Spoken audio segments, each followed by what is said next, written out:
날마다 쓰는 나의 신앙일기 TV 데일리 큐티 나무향기입니다. 오늘은 히브리서 10장 35절부터 39절을 묵상하겠습니다. 그러므로 너희 담대함을 버리지 말라. 이것이 큰 상을 얻게 하느니라. 너희에게 인내가 필요함은 너희가 하나님의 뜻을 행한 후에 약속하신 것을 받기 위함이라. 잠깐 후면 오시리가 오시리니 지체하지 아니하시리라. 나의 의는 믿음으로 말미암아 살리라. 또한 뒤로 물러가면 내 마음이 그를 기뻐하지 아니하리라 하셨느니라. 우리는 뒤로 물러가 멸망할 자가 아니요 오직 영혼을 구원함에 이르는 믿음을 가진 자니라.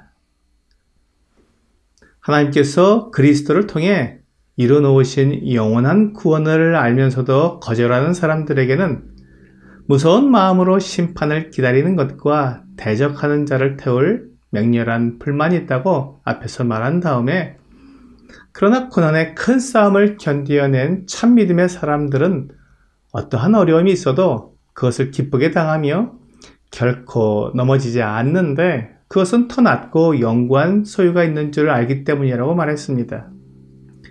그렇기 때문에 담대함을 가질 수 있습니다. 담대함은 확신에 의해서 생기는 것입니다. 하나님께서 나에게 약속하신 것을 믿으면 믿을수록 담대함을 가질 수 있는 것입니다.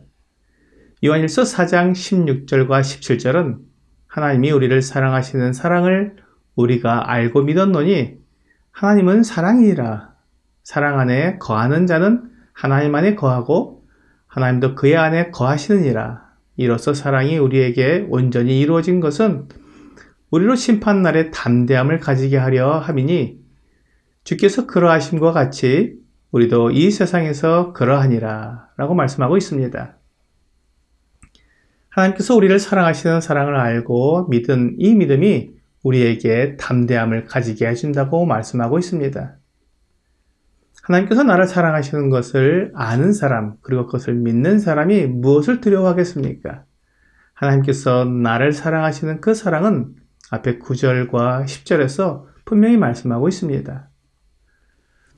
하나님의 사랑이 우리에게 이렇게 나타난 바 되었으니 하나님이 자기의 독생자를 세상에 보내심은 그로 말미암아 우리를 살리려 하심이라.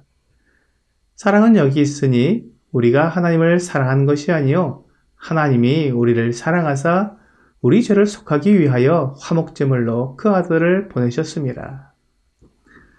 하나님께서 우리를 사랑하시는 것은 자기 아들을 우리를 위해 화목제물로 보내주신 것을 통해 분명히 알 수 있다고 말씀하시는 것입니다. 이 사랑을 믿는 사람은 심판날에 두려워할 것이 없습니다. 로마서 8장 31절과 32절은 그런즉 이 일에 대하여 우리가 무슨 말 하리요? 만일 하나님이 우리를 위하시면 누가 우리를 대적하리요? 자기 아들을 아끼지 아니하시고 우리 모든 사람을 위하여 내주시니가 어찌 그 아들과 함께 모든 것을 우리에게 주시지 아니하겠느냐라고 말씀하고 있습니다. 그러므로 하나님께서 우리에게 약속하신 구원을 받기 위해서 인내가 필요합니다. 곧 주님께서 다시 오실 것입니다. 그날이 되면 우리에게 약속하신 모든 것이 다 이루어질 것입니다. 하나님의 아들 예수 그리스도께서 처음 이 세상에 오셨을 때에는 우리를 위한 화목제물이 되어주셨습니다. 이제 두 번째 오실 때에는 우리의 왕으로 오실 것입니다. 그리고 우리를 데려가시기 위해 오실 것입니다. 요한복음 14장 2절과 3절은 내 아버지 집에 거할 곳이 많도다. 그렇지 않으면 너희에게 일렀으리라. 내가 너희를 위하여 거처를 예비하러 가노니 가서 너희를 위하여 거처를 예비하면 내가 다시 와서 너희를 내게로 영접하여 나 있는 곳에 너희도 있게 하리라 라고 말씀하고 있습니다. 주 예수님은 우리와 함께 거하기 위해 우리를 데리러 오실 것입니다. 그렇게 되면 하나님께서 처음부터 가지셨던 계획인 사람들과 영원히 사랑하며 교제를 나누는 아름다운 계획이 다 이루어질 것입니다. 예수 그리스도로 말미암아 우리를 거룩하고 의롭게 하신 영원한 용서를 완전히 이루실 것입니다. 그러므로 우리가 하나님 앞에 담대히 나아가 하나님과 영원한 교제를 누리게 될 것입니다. 우리가 하나님을 믿고 그 아들 예수 그리스도를 믿는 것이 바로 이것입니다. 이 믿음으로 구원을 받았고 또한 영생을 누리게 될 것입니다. 의인은 믿음으로 말미암아 살리라고 말씀하셨습니다. 우리가 믿는다고 말하는 것은 하나님께서 이 모든 것을 이루시는 분이라고 믿는 것입니다. 또한 우리 주 예수 그리스도께서 십자가에서 죽으셨기에 나의 모든 죄가 다 용서되었다는 것을 알고 예수 그리스도를 믿는 것입니다. 우리의 믿음의 대상은 하나님이지 하나님이 하신 일들이 아닙니다. 내가 예수 그리스도를 통해 영원한 생명을 얻었다는 것을 알고 예수 그리스도를 믿는 것입니다.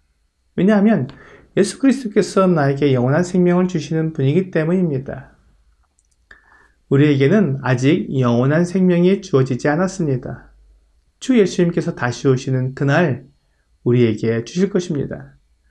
우리가 아직 주어지지 않은 영원한 생명을 내가 가지고 있다고 말하는 것은 믿음 때문입니다. 요한일서 5장 13절은 내가 하나님의 아들의 이름을 믿는 너희에게 이것을 쓰는 것은 너희로 하여금 너희에게 영생이 있음을 알게 하려 함이라 라고 말씀하고 있습니다. 우리가 예수 그리스도를 믿기 때문에 우리에게 영생이 있음을 알 수 있습니다. 이어지는 20절은 또 아는 것은 하나님의 아들이 이르러 우리에게 지각을 주사 우리로 참된 자를 알게 하신 것과 또한 우리가 참된 자 곧 그의 아들 예수 그리스도 안에 있는 것이니 그는 참 하나님이시요 영생이시라 라고 말씀하고 있습니다. 우리가 예수 그리스도를 믿는다고 말할 때 그 믿음의 내용이 바로 이것입니다. 하나님의 아들 예수 그리스도는 참 하나님이시요 영생이시라는 것입니다. 믿음은 이와 같이 대상과 내용이 있는 것입니다. 그리고 이렇게 올바른 믿음을 가진 사람에게 주어지는 결과가 구원입니다. 그는 멸망하지 않고 죄와 사망으로부터 구원을 받는 것입니다. 이 분명한 사실을 믿지 못하고 뒤로 물러가서 의심하고 염려하는 사람은 멸망하게 될 것입니다. 그에게 하나님의 아들이 없기 때문입니다. 우리는 사랑의 하나님을 믿습니다. 그리고 그 하나님께서 보내신 아들이 예수 그리스도이심을 믿습니다. 이 믿음으로 인해 내 영혼이 구원을 받을 것을 믿습니다. 오늘의 적용 질문을 보겠습니다. 믿음 때문에 겪고 있는 어려움은 무엇입니까? 세상은 우리 주님을 박해했습니다. 주님은 우리를 위해 그 박해를 다 받으시고 견뎌내셨습니다. 그러므로 우리도 세상에서 박해를 받으며 주님을 위해 견뎌내는 것입니다. 오늘 예수 그리스도를 통해 나에게 영생을 주시는 하나님의 사랑을 믿어 두려움 없이 하나님과 교제를 나누는 여러분과 제가 되기를 주 예수님의 이름으로 기도합니다.